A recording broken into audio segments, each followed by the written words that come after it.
যতক্ষণ ইভিএম খোলা না হচ্ছে আমরাও একবার আগের ফলগুলো দেখে নেব। উত্তর চব্বিশ পরগনার সবচেয়ে বেশি আসন 33টি আসন উত্তর চব্বিশ পরগনার। 28টি ছিল তৃণমূলের, 5টি বিজেপির 2021-এ। 2024-এ একটু এদিক ওদিক হয়েছে। লোকসভায় যদি বিধানসভা ভিত্তিক ফল দেখতে যাই তাহলে 3টি আসনে বেড়ে গেছে বিজেপি, এই 3টি আসন তৃণমূল হারিয়েছে। তো উত্তর চব্বিশ পরগনার অবস্থা কীরকম কিছুক্ষণের মধ্যে স্পষ্ট হয়ে যাবে। 2024-এর পর 2026-এ কী হতে পারে, 2026-এ কী হতে পারে, কী হবে, তার জন্য কাউন্টিং সেন্টারের সামনে লম্বা লাইন। বারাসাত থেকে আমার সঙ্গে জিয়াউল রয়েছেন সরাসরি। জিয়াউল, এজেন্টটা কি ভিতরে ঢুকতে পেরেছেন এখনো পর্যন্ত?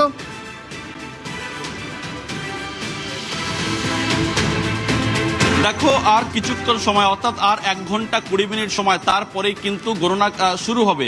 ফলে এই মুহূর্তে কিন্তু বারাসাতে যে কাউন্টিং সেন্টার 3, এখানে কিন্তু 4টি বিধানসভা, হাবড়া, অশোকনগর, দেগঙ্গা এবং বারাসাতে 4টি বিধানসভার কিন্তু এখানে গণনা কেন্দ্র রয়েছে। এবং সবথেকে ত্রিস্তরীয় নিরাপত্তা, প্রথমে রাজ্য পুলিশ রয়েছে এবং তারপরেই রয়েছে রাজ্যের আর্মস পুলিশ এবং একেবারে শেষ প্রান্তে রয়েছে সেন্ট্রাল ফোর্স, কেন্দ্রীয় বাহিনী। এই ত্রিস্তরীয় নিরাপত্তা রয়েছে এবং সেখানে এক এক করে এখন ইতিমধ্যেই কিন্তু বিভিন্ন রাজনৈতিক দলের এজেন্ট যারা, তারা কিন্তু ঢুকছেন, সঙ্গে ঢুকছেন যারা প্রার্থী, তারাও কিন্তু ঢুকছেন। ফলে তুমি একেবারে আঁটোসাঁটো নিরাপত্তা এই মুহূর্তে বারাসাতের ত্রিস্তরীয় নিরাপত্তার মধ্যে কিন্তু ভোট গণনার প্রক্রিয়া শুরু হবে। তুমি দেখতেই পাচ্ছ একেবারে এই যে বারাসাত গভর্নমেন্ট কলেজ, এখানেই কিন্তু ত্রিস্তরীয় নিরাপত্তা, একেবারে শেষে রয়েছে কেন্দ্রীয় বাহিনী এবং তার আগে ঠিক রয়েছে কিন্তু রাজ্যের পুলিশ। ফলে ত্রিস্তরীয় নিরাপত্তার মধ্যে দিয়ে বারাসাত অর্থাৎ যে গভর্নমেন্ট কলেজের এখানে কিন্তু 4টি বিধানসভার ভোট গণনা রয়েছে এবং পাশেই পেরিচরণ রাষ্ট্রীয় বিদ্যালয়, সেখানে রয়েছে 2টো, মধ্যমগ্রাম এবং আমডাঙ্গা। ফলে ইতিমধ্যেই বারাসাত লোকসভা, বারাসাত বিধানসভার মোটামুটি এখানে 6টি বিধানসভার কিন্তু ইতিমধ্যেই ভোট প্রক্রিয়া, গণনার প্রক্রিয়া শুরু হবে আর অল্প কিছুক্ষণ সময়ের মধ্যেই। ফলে এই মুহূর্তে কিন্তু একেবারে আঁটোসাঁটো নিরাপত্তা এবং বিভিন্ন পার্টির যারা এজেন্ট রয়েছেন তারা কিন্তু ঢুকছেন এবং যারা ভোট গণনা কর্মী তারাও কিন্তু এই মুহূর্তে গণনা কেন্দ্রে ঢুকতে শুরু করেছে। ফলে এই মুহূর্তে পুরোপুরি আঁটোসাঁটো নিরাপত্তা, ত্রিস্তরীয় নিরাপত্তার মধ্যে দিয়ে কিন্তু এই মুহূর্তে ভোট প্রক্রিয়ার কাজ শুরু হবে কিছু সময়ের মধ্যে, অর্থাৎ আর 1 ঘন্টা 20 মিনিটের মধ্যেই কিন্তু ভোট প্রক্রিয়া গণনার কাজ শুরু হবে। ফলে এই মুহূর্তে তুমি দেখতেই পাচ্ছ একদিকে রাজ্য পুলিশ, অন্যদিকে হচ্ছেন একেবারে কেন্দ্রীয় বাহিনী, তারা কিন্তু দফায় দফায় যে রাস্তা, অর্থাৎ প্রায় 100 মিটারের মধ্যে কোনো রকম ভাবে যদি কোনো ফাঁক না রাখছে, নিরাপত্তা কোনো দিক থেকে ফাঁক রাখছে না। ফলে কেন্দ্রীয় বাহিনী এবং রাজ্যের পুলিশ তারা কিন্তু দফায় দফায় যে অর্থাৎ 100 মিটারের মধ্যে সেখানে কিন্তু টহল চলছে। ফলে আর কিছু সময়ের অপেক্ষা। ফলে ইতিমধ্যে কিন্তু বিভিন্ন রাজনৈতিক দলের এজেন্ট তারা যেমন ঢুকছে এবং ত্রিস্তরীয় নিরাপত্তা, মোবাইল পর্যন্ত, মোবাইল এবং হাত ঘড়ি পর্যন্ত নিয়ে ঢুকতে দেওয়া হচ্ছে না সেন্টারে। ফলে ইতিমধ্যেই কিন্তু আর কিছু সময়ের অপেক্ষা, তারপরে কিন্তু ভোট গণনা শুরু হবে বারাসাত এই কাউন্টিং সেন্টারে। ধন্যবাদ জিয়াউল। বারাসাত কাউন্টিং সেন্টার, এখান থেকে জিয়াউল আমার সঙ্গে সরাসরি ছিলেন। উত্তর চব্বিশ পরগনা 33টি আসন অত্যন্ত গুরুত্বপূর্ণ। এই 33টি আসন বলা হয় যে উত্তর চব্বিশ পরগনা, দক্ষিণ চব্বিশ পরগনা ডিসাইডিং ফ্যাক্টর হয়ে যায়। 33টি আসন, এখানে 31টি আসন, এই দুটি জেলা ডিসাইডিং ফ্যাক্টর হয়ে যায়। 2 দফায় হয়েছে এবারের ভোট। দ্বিতীয় দফায় ছিল উত্তর চব্বিশ পরগনা, দক্ষিণ চব্বিশ পরগনা। 33টি আসনের মধ্যে থেকে বলা হয় উত্তর চব্বিশ পরগনা একেবারেই তৃণমূলের গড়। সেই গড়ে কিছুটা হলেও ভাঙন, কিছুটা হলেও 3টে সিট এগিয়ে গিয়েছিল বা 3টে সিট ছিনিয়ে নিয়েছিল বিজেপি। 5টা থেকে বেড়ে 8টা হয়েছিল লোকসভায়। এবার কি হবে? উত্তর চব্বিশ পরগনা অত্যন্ত গুরুত্বপূর্ণ একটা জায়গা, ঠিক যেমনই পাহাড়ের ভোটও অত্যন্ত গুরুত্বপূর্ণ। সেই পাহাড়ের ভোট দার্জিলিং কি হবে একবার দেখে নেওয়া যাক। কি ছিল একবার সেটা দেখে নেব প্রথমে, তারপরে দেখব আজ কি ছবি। 5টির মধ্যে 5টি আসনই বিজেপির, যার কোনো বদল হয়নি 2024-এ লোকসভার সময় বিধানসভা ভিত্তিক ফলেও। ভোট পার্সেন্টেজ শুধুমাত্র হয়তো এদিক ওদিক হতে পারে, কিন্তু আসনের দিক থেকে যদি দেখি 2021-এও 5-0, 2024-এ লোকসভায় বিধানসভা ভিত্তিক ফলও 5-0।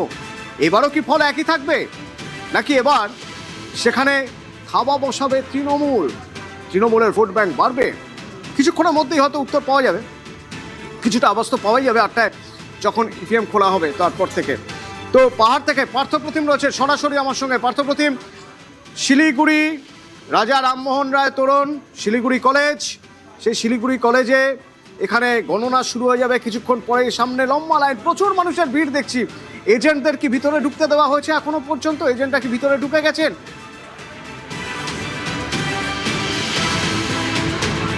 দেখো একেবারে তাই, যে আর কিছুক্ষণের পরে কিন্তু গণনা শুরু, ঠিক সকাল 8টার থেকে কিন্তু গণনা শুরু হবে। আর কিছুক্ষণ বাকি রয়েছে। তার আগে কিন্তু এখানে দেখা যাচ্ছে যারা কাউন্টিং এজেন্ট রয়েছে তাদের কিন্তু একটা লম্বা লাইন কিন্তু আমরা লক্ষ্য করছি। যে গেট দিয়ে ঢোকানো হবে শিলিগুড়ি রাজা রামমোহন রায় তোরণ শিলিগুড়ি কলেজের, সেখানে কিন্তু বিভিন্ন রাজনৈতিক দলের প্রচুর যারা কাউন্টিং এজেন্ট আছে তারা এখনও ঢুকতে পারেনি এবং তাদেরকে এক এক করে চেক করে তাদের ঢোকানো হচ্ছে। এই শিলিগুড়ি কলেজেই কিন্তু দার্জিলিং জেলার সমতলে 3টি কেন্দ্র, অর্থাৎ শিলিগুড়ি, মাটিকারা, নকশালবাড়ি এবং ফাঁসিদেওয়া 3টি কেন্দ্রের ভোট গণনা হবে এই শিলিগুড়ি কলেজে।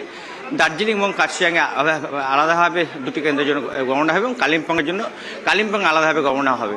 স্বাভাবিকভাবেই সকাল থেকেই প্রায় 5:30 6টার থেকে কিন্তু লম্বা লাইন। এখনও কিন্তু কাউন্টিং এজেন্টরা সকলে ঢুকতে পারেনি। আমরা কয়েকজন কাউন্টিং এজেন্টের সঙ্গে কথা বলে নেওয়ার চেষ্টা করি। আপনারা কতক্ষণ থেকে দাঁড়িয়ে আছেন? না আমরা আছি, আমাদের হয়ে গেছে। না না আমরা না না ওকে ওকে আমরা পেয়ে গেছি, কার্ড পেয়ে গেছি, আমরা ওয়েট করছি। মানে এত বেশি সময় নেই, এখনো লম্বা লাইন। না না না ঠিকই আছে, অসুবিধা নেই। এই যে এবং আরো কয়েকজনের সঙ্গে আমরা কথা বলবো, কেননা এখনো যে লাইনে তারা দাঁড়িয়েছেন তাদের সঙ্গে কথা বলার। কতক্ষণ ধরে দাঁড়িয়ে আছেন? এই জাস্ট আসলাম, আমি এখানে দাঁড়িয়ে আছি, বেশিক্ষণ হয়নি। এই কার্ডটা নিলাম, আমাদের একটা কিউআর কোড দেওয়া কার্ড এবার দেওয়া হয়েছে স্পেশালি, তো এখন এইটা ঢুকবো আমরা। দেরি হচ্ছে না, দেরি না, 6:30 রিপোর্টিং টাইম ছিল, আমরা চলে এসেছি, তারপরে যাচ্ছি এখন। ঠিকই আছে। অর্থাৎ যে সকলের যে নিয়ম মতো করে কিন্তু এখানে লম্বা লাইন এবং আর কিছুক্ষণের মধ্যেই কিন্তু ভোট গণনা শুরু হবে। এবং স্বাভাবিকভাবেই এই শিলিগুড়ি, আগে জানাচ্ছিলাম যে শিলিগুড়ি কলেজ, সেখানেই কিন্তু 3টি বিধানসভা কেন্দ্রে ভোট গণনা হবে। স্বাভাবিকভাবেই বিভিন্ন রাজনৈতিক দলের যারা পোলিং এজেন্টরা, যারা কাউন্টিং এজেন্ট, তারা কিন্তু এখানে দাঁড়িয়ে রয়েছে সকাল থেকে, অপেক্ষা করছেন এবং এক এক করে কিন্তু এই যারা কাউন্টিং এজেন্ট তাদের এক এক করে কিন্তু এখানে ঢোকানো হবে। এবং যেটা বলছিলাম যে 8টার থেকে আর কিছুক্ষণ পরেই অপেক্ষা থাকবে, আমাদের সব মিলিয়ে অপেক্ষা থাকবে। এবং এই ফ্লোর থেকে আমার 77টি গণনা কেন্দ্রের সামনে থেকে যেমন আমার সহকর্মীরা থাকবেন, ঠিক তেমন এই ফ্লোর থেকে আমরা থাকবো আপনাদের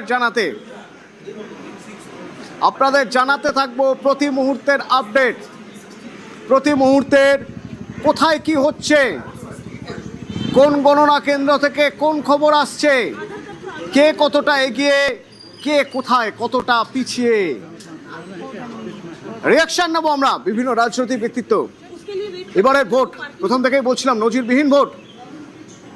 এই ভোট একেবারে লাস্ট ল্যাপে, ভোট পর্বের একেবারে শেষে, ভোট দেওয়া হয়ে গেছে, এবার গোনার পালা, কার ঝুলিতে কত ভোট গেল। এইখান থেকেই আমরা নিয়মিতভাবে এই ফ্লোর থেকে আলোচনা করছি, বিশ্লেষণ করছি। রাজনৈতিক বিশ্লেষক থাকছেন আমার সঙ্গে থাকছেন বিভিন্ন রাজনৈতিক দলের প্রতিনিধিরা।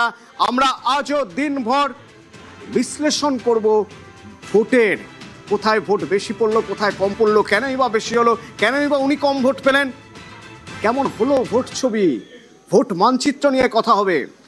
দেবর্ষী দাব রাজনৈতিক বিশ্লেষক আমার সঙ্গে রয়েছেন এবং পুরো ভোট কভার করেছিলাম আমরা যারা, তাদের মধ্যে উনিও ছিলেন, বিভিন্নবার প্যানেলে এসেছেন। লাস্ট ল্যাপ কেমন লাগছে আপনার এবারের এই ভোট? কি দেখলেন এখনো পর্যন্ত, কেমন মনে হলো? মানে ক্যারেক্টারিস্টিক্সটা একটু অন্যরকম। এক নম্বর হচ্ছে পোল অনেক বেশি হয়েছে, যদিও এই পোল বেশি হওয়ার পিছনে দুটো এলিমেন্ট আছে। একটা হচ্ছে নাম্বার অফ এলিজিবল ভোটার কমে যাওয়ার জন্য পার্সেন্টেজ বেড়েছে, আর বেশি লোকও ভোট দিয়েছে। এবং এবার যেন ভোটটা যেন মনে হচ্ছে সবাই নিশ্চুপ, যে সাইলেন্ট ভোটার। কিছু কিছু এজেন্সি আপনি জানেন, আমি নাম করেই বলতে পারি, অ্যাক্সিস মাই ইন্ডিয়া, তারা পোলটাকে মানে এক্সিট পোলটাকে বন্ধ করে দিতে বাধ্য হয়েছে, তারা রেসপন্ড পাচ্ছে না। ফলে কোথায় একটা থমথমে ভাব রয়েছে। এই থমথমে ভাবটা কি পরিবর্তন না প্রত্যাবর্তন, এই নিয়ে আমরা বিগত কয়েক মাস ধরে পশ্চিমবঙ্গের রাজনীতিতে আবর্তিত হচ্ছে।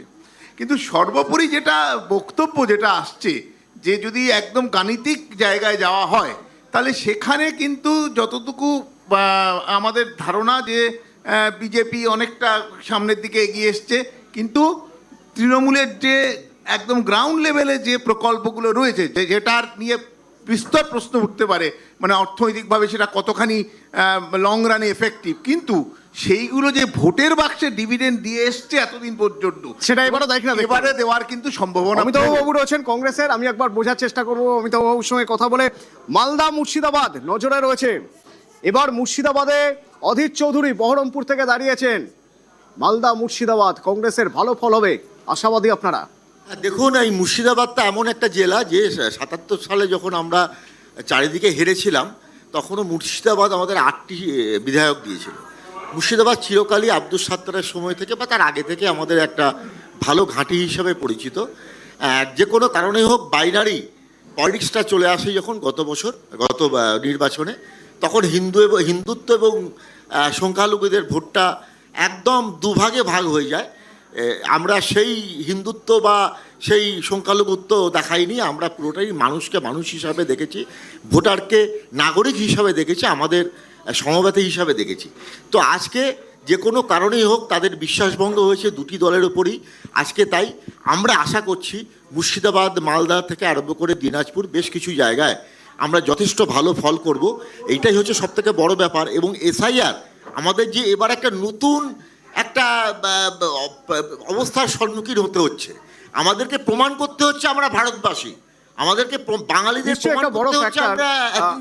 আমি একটু আপনার জানার চেষ্টা করি, নতুন প্রজন্মের ভোটার এবার অনেক, অধীর ম্যাজিক কাজ করবে বহরমপুরে, কি মনে হয়?